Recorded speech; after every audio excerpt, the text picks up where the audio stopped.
Bonjour à tous et bienvenue dans Smart Patrimoine. Smart Patrimoine, l'émission qui vous accompagne chaque jour dans la gestion de vos finances personnelles à 13 heures sur Bismart. Au sommaire de cette édition, nous commencerons tout d'abord avec patrimoine thématique, un patrimoine thématique qui sera consacré à la thématique d'investissement dans l'or. Arnaud Duplessis, gérant action thématique spécialiste de l'or et des ressources naturelles chez CPRAM, nous accompagnera en plateau. Nous traiterons autant de l'évolution du cours de l'or que celui des entreprises minières, une autre manière de s'exposer à cet actif. Et puis ensuite, dans Enjeux patrimoine, nous nous intéresserons à un sujet qui revient régulièrement dans cette émission, le niveau de connaissance financière des Français et la nécessité de faire de l'éducation financière afin de permettre un niveau de compréhension optimale des placements et des investissements. Un sujet sur lequel l'AFG, l'Association française de la gestion financière, s'est penchée. Elle en a même édité un guide. Nous en parlerons avec son président, Éric Pinon, dans un instant. Bienvenue à vous tous qui nous rejoignez. Smart Patrimoine, c'est parti. Patrimoine thématique en partenariat avec l'Anacofi.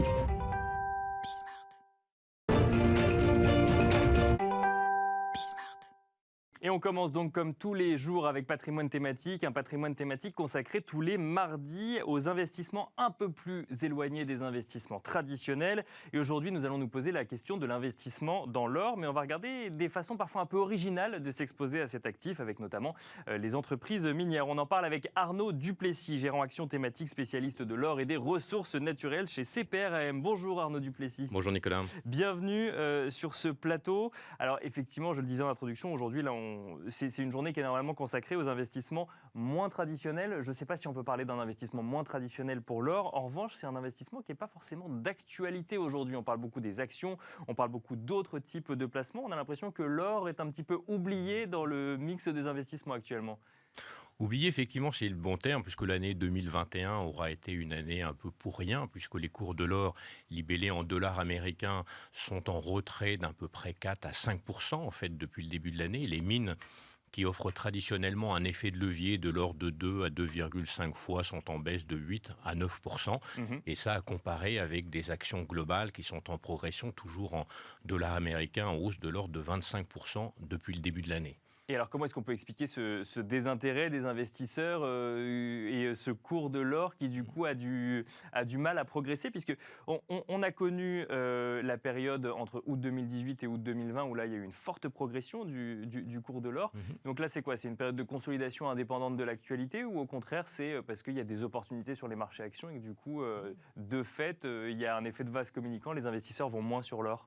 Alors c'est un petit peu tout ça à la fois. Je dirais l'or a parfaitement bien joué son rôle de valeur refuge pendant les périodes que vous avez citées. Donc ça a été un actif de diversification pour les investisseurs durant ces périodes difficiles.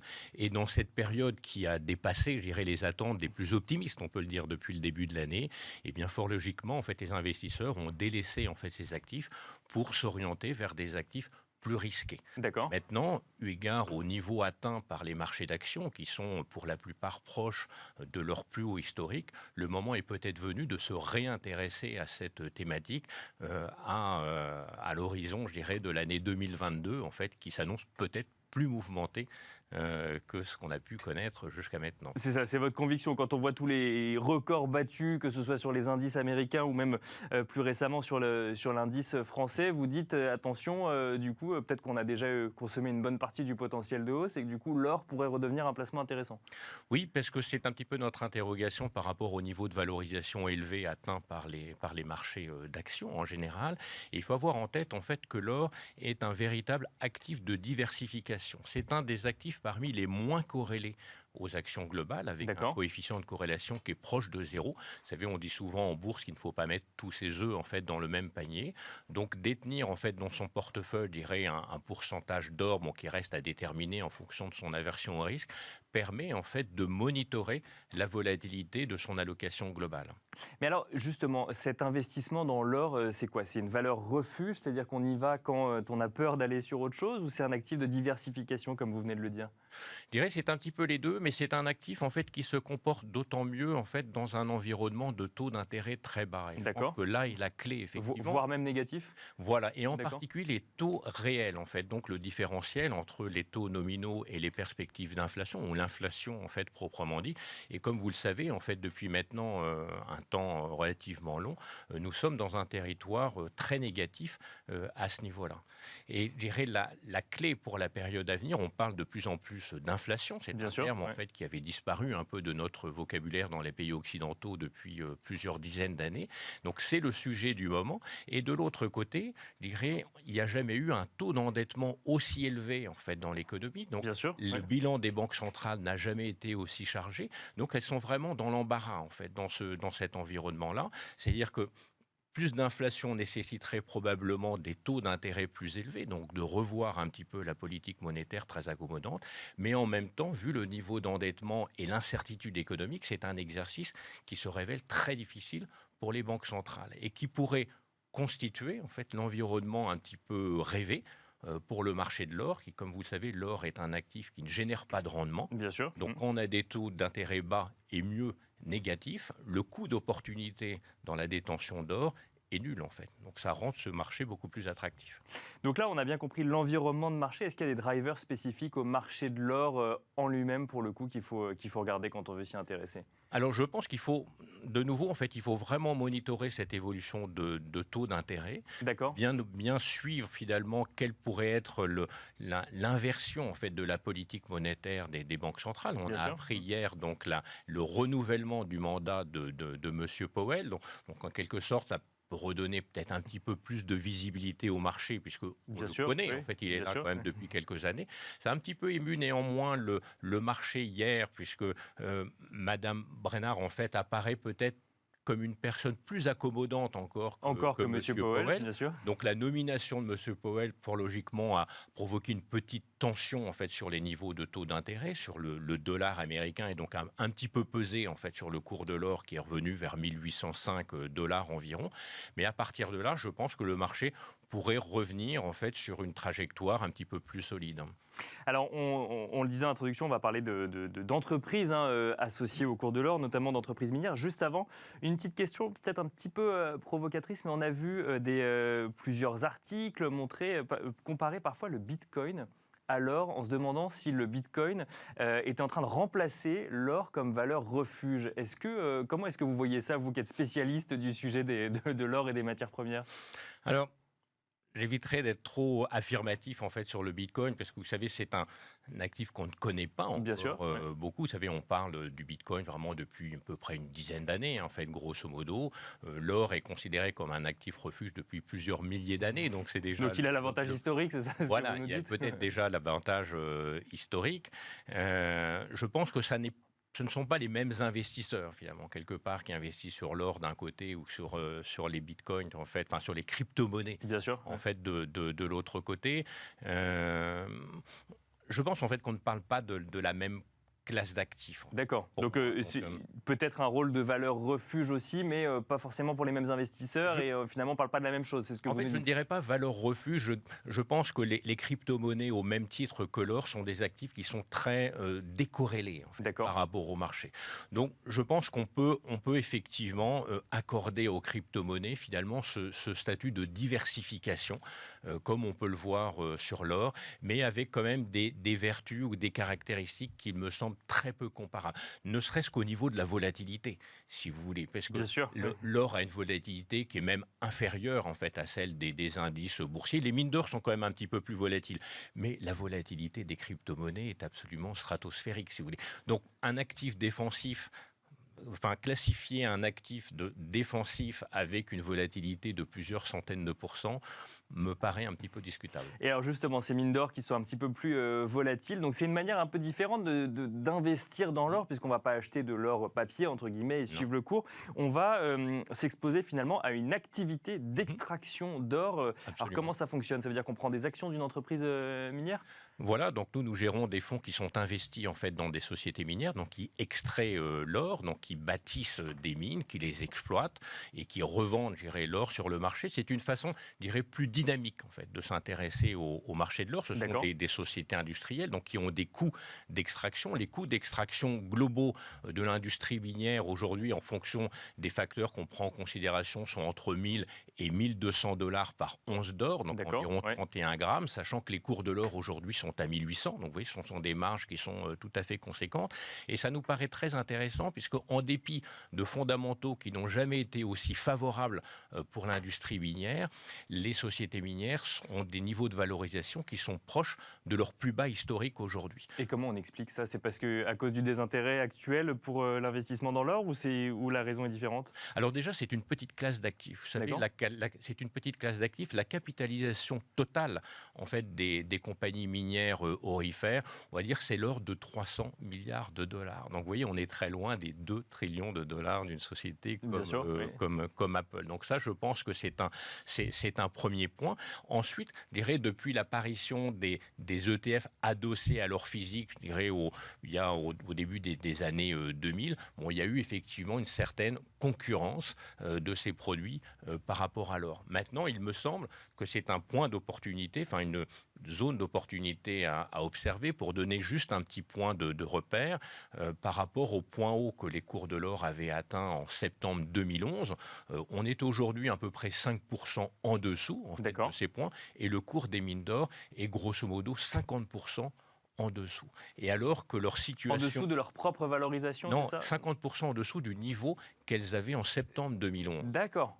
Et en dépit de fondamentaux qui sont aujourd'hui beaucoup plus favorables. Elles sont quasiment pas endettées, elles génèrent beaucoup de cash, certaines commencent même à payer des dividendes importants à leurs actionnaires. Donc c'est une situation qui interpelle et qui doit être observée. Qui interpelle effectivement, et ça s'explique comment? Par des effets de mode peut-être sur les marchés ou Oui, parce que vous savez, on est dans des marchés de flux, on le voit bien, je dirais, il y a des thèmes, en fait, à la fin de l'année dernière, ce sont par exemple toutes les sociétés de ce qu'on appelait la clean tech, en fait, bien sûr, qui a beaucoup progressé, qui bien reculé, en fait, depuis le début de l'année. Après, on passe sur les grandes valeurs technologiques, par exemple. Vous voyez, donc c'est une rotation, en fait, une question de rotation d'actifs. Pour conclure, Arnaud Duplessis, quand on est convaincu par un investissement, j'aime quand même poser la question du risque. Il est où le risque sur les mines d'or? C'est quoi? C'est un risque RSE qui va concerner l'épargnant? Alors, le risque RSE existe effectivement, mais je pense que l'industrie minière en est bien consciente. Donc, les positions environnementales, en fait, de ces sociétés sont quand même très convaincantes, me semble-t-il. C'est-à-dire qu'elles ont fait beaucoup d'efforts, en fait, à ce niveau-là. Et c'est tout à fait crucial pour elles, puisque elles savent très bien que si elles ne respectent pas, en fait, ces normes environnementales, le risque qu'elles prennent, c'est de perdre leur licence d'exploitation, tout simplement. Donc c'est un intérêt vital, en fait, pour eux. Le deuxième risque, en fait, à prendre en considération est aussi un risque géopolitique. Je pense qu'il faut être très attentif. Oui, elles sont pas en France, ce risque-là. Alors, on produit de l'or à peu près partout dans le monde, mais dans des zones plus ou moins sympathiques. Donc je pense qu'il faut apporter une attention toute particulière à cet aspect-là. Merci beaucoup, Arnaud Duplessis, d'être venu nous parler de cet investissement dans l'or et plus particulièrement dans les mines d'or. Je rappelle que vous êtes gérant action thématique spécialiste de l'or et des ressources naturelles chez CPRAM. Et quant à nous, on se retrouve tout de suite dans Enjeu Patrimoine. Et c'est parti à présent pour Enjeu Patrimoine, où nous allons nous intéresser à l'éducation financière des Français. Le sujet revient régulièrement dans les discussions sur ce plateau, notamment pour faire comprendre aux Français qu'ils ont été mal habitués dans leurs investissements et qu'il n'existe pas de rendement sans risque associé. La base même de l'investissement se trouve en effet dans ce couple rendement-risque. Plus vous cherchez du rendement, plus le risque est élevé. Mais des produits comme le fonds euro, dont on parlait hier d'ailleurs, ont ancré l'idée que le rendement était compatible avec un risque minime. Une idée qui témoigne de la méconnaissance des risques et des mécanismes financiers. Quels sont les enjeux donc de l'éducation financière des Français et comment l'améliorer? Nous en parlons avec Éric Pinon, le président de l'AFG, l'Association française de la gestion financière. Bonjour Éric Pinon. Bonjour. Bienvenue sur ce plateau. Alors ce sujet d'éducation financière est un sujet d'actualité dans un contexte économique où le rendement n'est plus envisageable sans risque. Ce n'était pas le cas il y a une dizaine d'années. Est-ce qu'on peut dire que les Français ont été mal habitués avec des produits comme le fonds euro? Je pense que les Français ont été mal habitués d'abord de ne pas s'occuper de la gestion de leurs actifs. D'accord. Pour une raison simple, c'est que l'État, à la fin de la Deuxième Guerre mondiale, leur a laissé entendre que éducation, santé, retraite allaient être pris en charge. Malheureusement, la démographie a changé. Je donne toujours ces chiffres sur la retraite, grand sujet qui sera sûrement un sujet politique de l'année 2022. Nous avions 6 travailleurs pour un retraité à la fin des années 50. Nous sommes à 1,6 salariés pour un retraité aujourd'hui. Nous avions des retraités qui vivaient 7 ans après la prise ou la liquidation, comme on dit, de la retraite. Aujourd'hui, ils vivent 20 ans. Donc oui, cette éducation n'a pas été bonne et elle a été d'autant plus difficile à mettre en œuvre que et le mot qu'on utilise est parfois un mot dangereux. On parle de risque. Je ne sais pas si le mot risque est le bon marketing. Je pense qu'il faut dire exposition, il faut dire long terme, il faut dire gestion longue. Mais une chose est sûre, et vous l'avez dit, et le livret A d'un côté, et bien entendu le fonds euro qui est un des grands placements. On disait que c'était le fonds de pension à la française. Bien sûr, oui. Il y a des changements. Alors, beaucoup d'évolutions ont été faites, beaucoup de changements ont été mis en œuvre, en particulier grâce aux commerciaux intégrés ou externes, parce qu'il y a l'utilisation de ce qu'on appelle les unités de compte, les unités de compte étant un des éléments de l'assurance vie. Donc les unités de compte, c'est tout ce qui va être action, voire immobilier, Alors, mais qui sort un peu des obligations pour le coup. Voilà, alors ça peut être des actions de l'immobilier, tout type de placement long terme en tous les cas, qui ont cet avantage. Et là, je crois que c'est un point important, plutôt que d'utiliser le mot risque, il faut utiliser le mot liquidité. Et vous l'avez dit, effectivement, le rendement sans risque et liquide à la demande est malheureusement passé de mode. Si on veut quelque chose de liquide, on n'aura pas de rendement. Alors, pas de rendement, ça veut dire quoi? Ça veut dire, prenons l'exemple du livret A, pour être encore plus simple. Le livret A, c'est 0,50 aujourd'hui de rendement, avec une inflation à 2. Ça veut dire qu'il y a quelque part une spoliation, une perte Bien sûr, de oui. pouvoir de l'ordre de 1,5%. Oui, mais alors pour autant, le livret A reste un réflexe comme le fonds euro très ancré. Donc qu'est-ce que ça veut dire? Ça veut dire qu'il y a un manque de connaissances financières sur le fait de comparer ne serait-ce que le taux de son livret A avec l'inflation, ou il y a une aversion à tout ce qui peut s'approcher de près ou de loin à des actions ou à des actifs un peu plus risqués? Peut-être grâce à des émissions comme la vôtre, on va continuer cette éducation. Nous faisons partie au niveau de l'AFG et l'ensemble des acteurs de la gestion pour compte de tiers que j'ai la chance de présider font partie maintenant du comité éducation financière dans lequel la Banque de France a pris une grande part à la demande du ministre de l'économie et des finances et bien entendu du président de la République.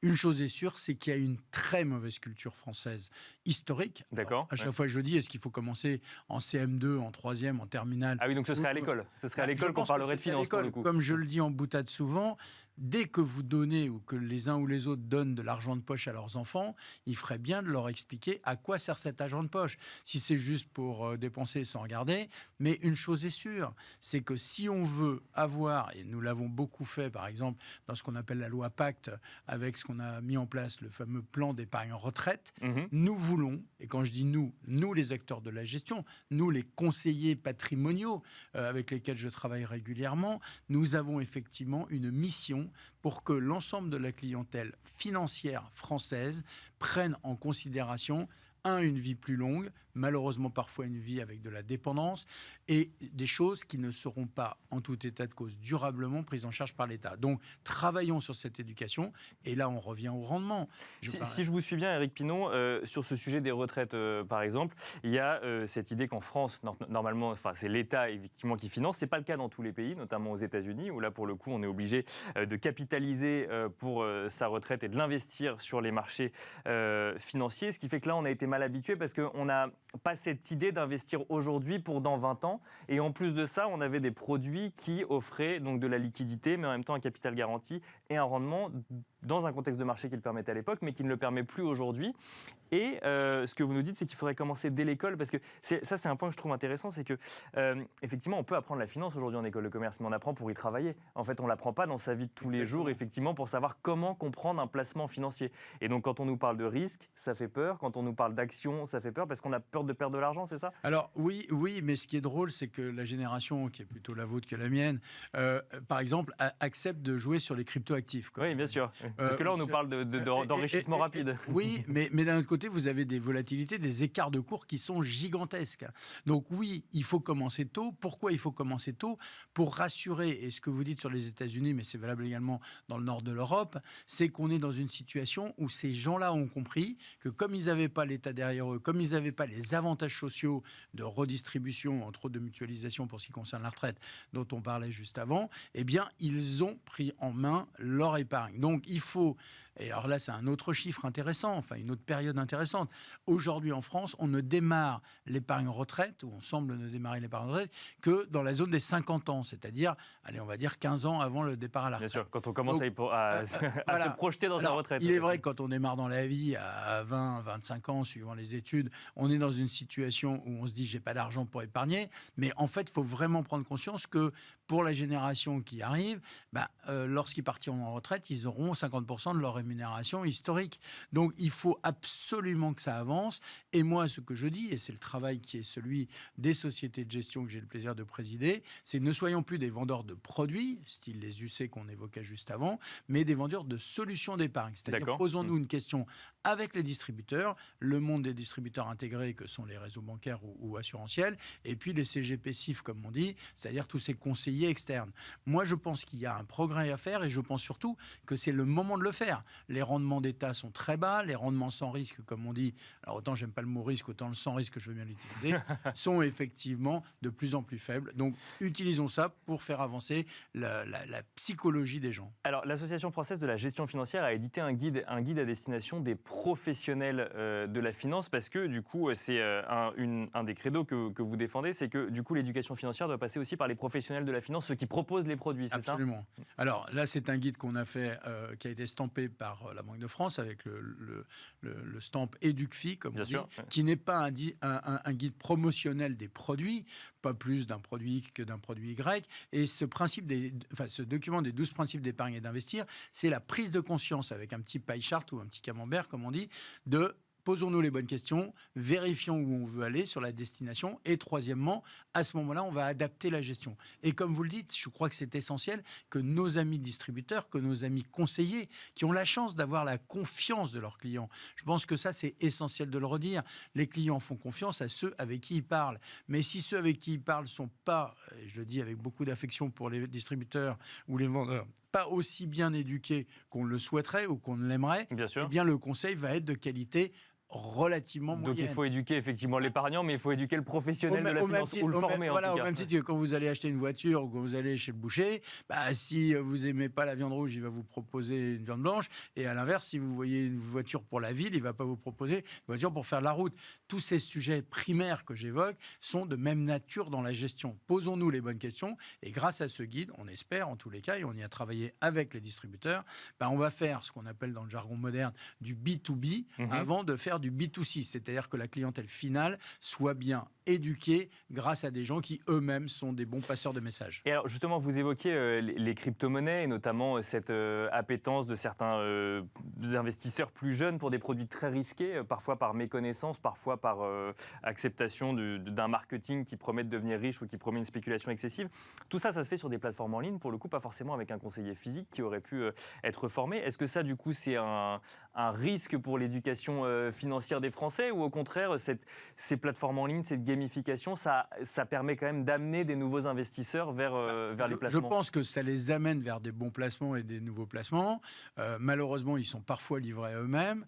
Donc, il faut faire très attention. Je pense que tous ces systèmes modernes qui vous permettent de gérer tout seul, sans conseil, seront demain matin peut-être beaucoup plus utilisés parce que les gens seront devenus plus compétents. Mais une chose est sûre, et ça c'est prouvé, y compris par l'autorité des marchés financiers qui a fait un rapport il y a 2-3 ans là-dessus, c'est que si vous êtes livré à vous-même sans culture financière, à la sortie, malheureusement, vous pouvez avoir de mauvaises surprises. On prend l'exemple des cryptoactifs. La cryptoactif, c'est probablement un très bon placement. Comme vous le disiez vous-même tout à l'heure, ça va peut-être être la capacité de s'enrichir beaucoup, mais il y a des écarts. Donc, si le moindre écart, et moi je donne toujours ces chiffres, depuis plus de 25-30 ans, les plus forts rachats, donc les plus fortes ventes, se font au plus bas, et les plus fortes souscriptions, donc les plus forts achats, se font au plus haut.